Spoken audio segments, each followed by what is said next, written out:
In recent years, we've witnessed a growing challenge within our church communities.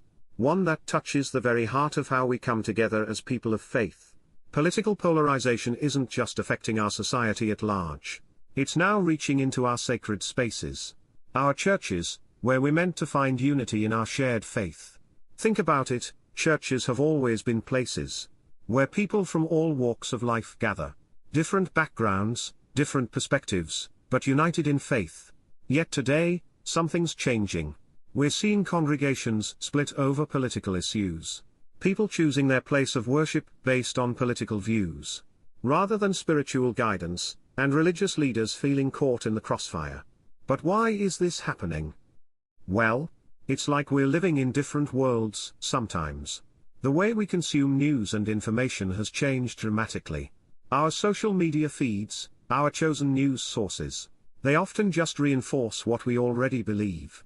And before we know it, our political identity becomes so intertwined with our religious identity that it's hard to separate the two. And here's something else to consider. When was the last time you had a meaningful conversation with someone who holds completely different political views? For many of us, those opportunities are becoming rarer. As our communities become more politically segregated, we lose those valuable connections that help us understand different perspectives. But there's hope. There are solutions we can work toward together. First, imagine churches creating special spaces for dialogue. Not debate, dialogue.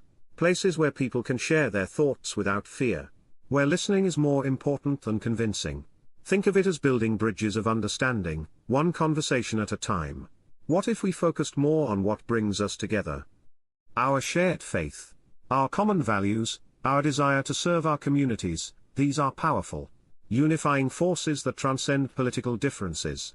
When we work side by side on community service projects, when we pray together, when we share in life's joys and sorrows, these moments remind us of our fundamental connection as children of God. Church leaders have a crucial role to play too. They can help us navigate these challenging waters without taking partisan stances.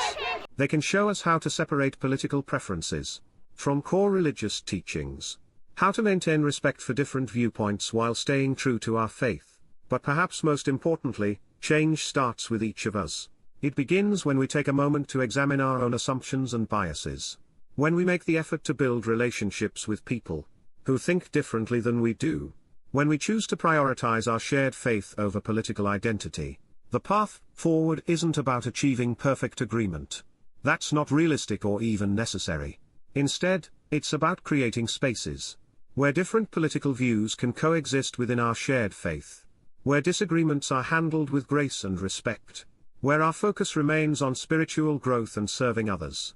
Throughout history, religious institutions have often played crucial roles in healing social divides. Today's churches have the same opportunity to show how communities can maintain unity despite their differences. To demonstrate that faith can be a bridge, not a barrier. The journey toward reducing polarization in our churches won't be quick or easy.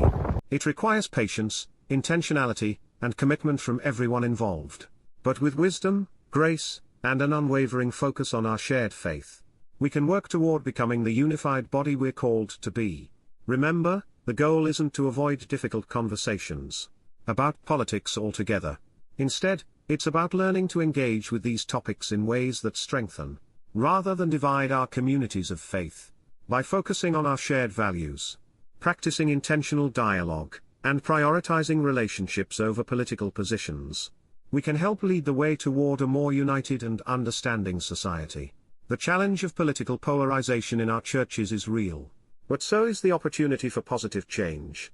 Together, we can build bridges of understanding, foster environments of respect, and create communities where faith transcends political divisions.